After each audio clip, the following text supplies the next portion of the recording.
Arkansas. Even in this modern age, part of the state's countryside is still very much untamed.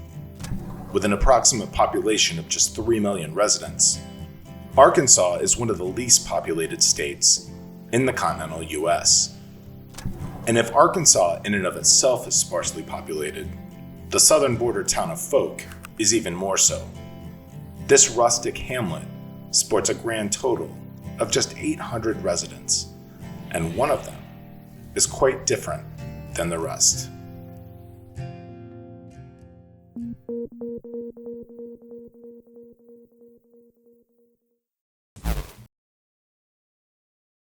Legend tells the story of a fearsome being that inhabits the countless miles of wetlands outside of Fouke, turning this quiet, unassuming town into a place of nightmares. As far back as the 1830s, reports of a mysterious, unrecognized, ape-like creature have circulated around the region. Reports continued through the end of the 1800s and into the 1900s of a sporadic cadence. However, these reports were simply sightings, nothing more than rumors turned folklore that residents of the area over time integrated into their local culture. Absent any real confrontations, most believed the creature to be peaceful, assumed to keep to itself and avoid contact with humans. But as it turns out, residents of Fouke would soon come to know a different side of this mysterious being.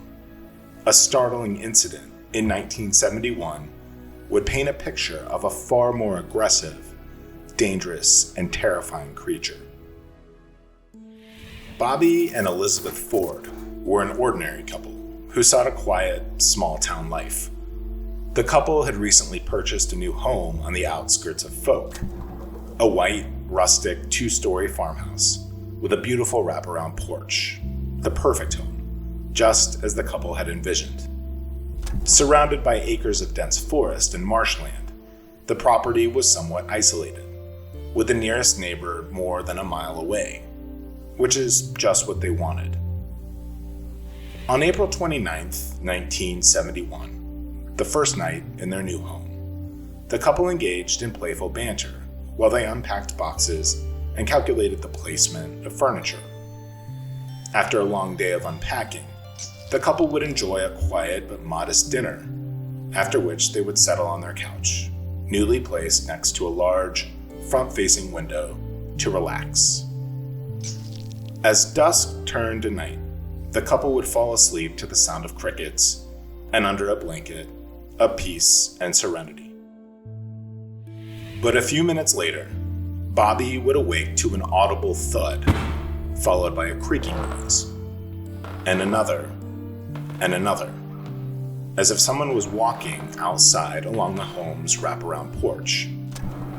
The footsteps were heavy. The creaking seemed endless. Bobby jumped up from the couch, waking Elizabeth, and darted to the kitchen to grab his shotgun. He ran back to the window, peered out, saw nothing. Demanding that Elizabeth take cover in the kitchen, he threw open the front door, loudly jumped out onto the porch, looked around. Darkness. As the wind howled and the warm spring air rustled the nearby trees, Bobby turned back and closed the door, shrugging off the noise as the old house settling, or just the wind. The couple would wind down for the evening and go to sleep. The next day, April 30th, the couple woke early to continue the process of settling in. Bobby spent most of the day working in the front yard, while Elizabeth worked in the kitchen. The couple worked through the day and well into the evening, seemingly without a break. As the sun set, Elizabeth began to prepare dinner. As she stood at the kitchen sink, a subtle movement drew her attention to the kitchen window. When she turned to focus, Elizabeth noticed a large, dark, physically imposing, man-like figure walking among the trees off in the distance. This was especially odd, as their nearest neighbor was nowhere close. The figure was alarmingly tall and seemed to move rather slowly. As Elizabeth followed the figure with her eyes, trying to determine what it was, it disappeared into the woods. Startled and in tears, Elizabeth ran out to the front door where Bobby was still working. She frantically told Bobby what she had seen, and the couple quickly retreated into the house and locked and barricaded the door. With Bobby's shotgun within reach, neither of them would sleep that night. The next morning, May 1st, Bobby contacted his brother Dan, asking that he accompany him into the woods that night, after dark. Given the events of the previous 2 nights, the couple was expecting more activity and didn't want to leave anything to chance. While Bobby didn't know exactly what they would be looking for, the hope was that whatever may be lurking in the woods would be deterred and scared off by 2 armed men patrolling the property. That evening, the 2 men, armed with rifles and flashlights, set out into the woods. Elizabeth remained at home on the living room couch, peering out the window, safeguarded by a variety of makeshift weapons, including knives and a rolling pin. After 2 uneventful hours, the men would return to the house with nothing to report. They joined Elizabeth in the living room, questioning whether or not there was really anything to worry about. At about 11:55 p.m., Elizabeth, still anxious, looking through a side window in the living room, noticed something moving in the distance near the edge of the woods. A figure. And whatever it was, it seemed to be moving quickly. The figure, which was shrouded in darkness and nothing more than a silhouette, was getting larger, and Elizabeth froze when she realized that it was the same creature she had seen the night before, and it was coming right toward the house. Bobby and Dan run to the window with shotguns in hand.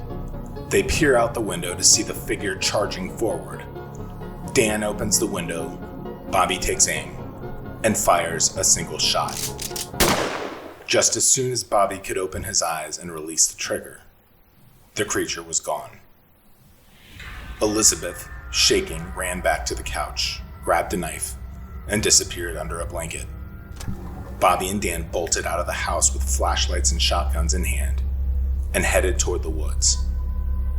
As the 2 men walked the perimeter of the woods with guns raised, Dan noted a faint but foul odor that seemed to be emanating from the woods. Before the 2 men could speculate even further, a loud, piercing scream echoed through the yard. It was Elizabeth. Bobby and Dan burst through the front door into the living room. There's no sign of Elizabeth. Panicked, leaving Dan behind, Bobby races through the hall to the first floor bedroom, where he finds Elizabeth backed against a wall, frozen with fear. As Bobby turns to face the window, his jaw dropped. An enormous, hairy creature with matted fur, huge hands, and a hideous face was standing right in front of the window. With a loud crash, the creature's arm broke through the glass as Bobby, without thinking, defensively lunged toward the window. The creature grabbed Bobby, trying to pull him through the window. Bobby fiercely resisted, grabbing at the nearby bed and night table. Drawn by the commotion, Dan burst into the bedroom, rushed toward the window, aimed his shotgun, and fired at the creature. With a deep, haunting growl, the creature releases Bobby and disappears into the night. As Dan rushes to help Bobby, who's lying on the ground in shock with large gashes on his back, Elizabeth calls the sheriff. Bobby, accompanied by Elizabeth, is transported to nearby St. Michael Hospital in Texarkana, while Dan stays behind to provide an official statement to the police. The next morning, the sheriff's department would launch an official investigation of the couple's property, looking for evidence that could possibly explain what might have been responsible for the attack. While no blood or bodies are found on the premises, investigators did discover several puzzling pieces of evidence. A series of 3-toed footprints are found, leading away from the house, each measuring at least 7 inches in width by 17 inches in length, which would be equivalent to a size 30 shoe. Investigators also noticed several deep claw marks embedded in the walls along the house's porch. Immediately following the events, a local newspaper publishes an article recounting the incident. As the article is shared between newspapers, the story soon explodes onto a national stage. Just 1 year after the sighting, a film entitled The Legend of Boggy Creek is released, which leads to the adornment of the creature's official, more widely recognized name, the Boggy Creek Monster. Over the next 20 years, over 40 more sightings of the monster are reported, though none of quite the same drama and notoriety as the Ford incident. Between the film and these subsequent sightings, a more definitive picture of the monster has emerged. By all accounts, the creature is tall in stature, between 7 and 8 feet, and has a 3-foot wide chest. It's covered in shaggy, matted fur and has enormous feet with 3 large toes. Most accounts also note that the creature emits a putrid stench. Framed by the legend of the Boggy Creek Monster, the town of Fouke over the years has become a pilgrimage for any hardcore cryptid enthusiast. Tourism has given new life to an otherwise forgotten town in the American Southeast. Though sightings of the monster have been sparse as of late, the legend remains an exciting part of the American mythos. The story alone has earned the monster one of the most formidable reputations in cryptozoology. The vivid nature of the attack on the Ford house leaves many scratching their heads to this day. But beyond these stories, we don't know a whole lot more about the Boggy Creek Monster and its origin. Is the monster truly unique, or is it but one species in a widespread genus of similar ape-like creatures living across the United States? Perhaps the monster never existed and was simply a byproduct of fantastical legend and lore. We don't know. But one thing is for sure. The Boggy Creek Monster, with its fascinating story, will continue to live on as an iconic figure in the field of cryptozoology. My name is Scott, and thank you so much for watching.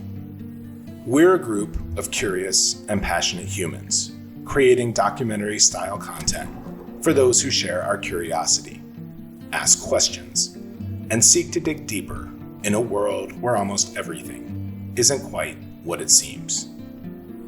We are Mystery Syndicate. If you like what we do, please consider subscribing to our YouTube channel. Leave a comment and give this video a like. And to be notified when we post new videos, be sure to hit that notification bell. Also, check us out on Facebook, Instagram, Twitter, and Patreon. And for exclusive merchandise, visit our website at www.mysterysyndicate.com.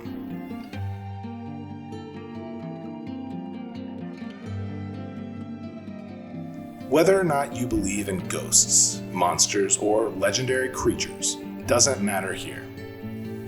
Just believe in the possibility. From all of us at Mystery Syndicate, thank you again. We sincerely appreciate your support.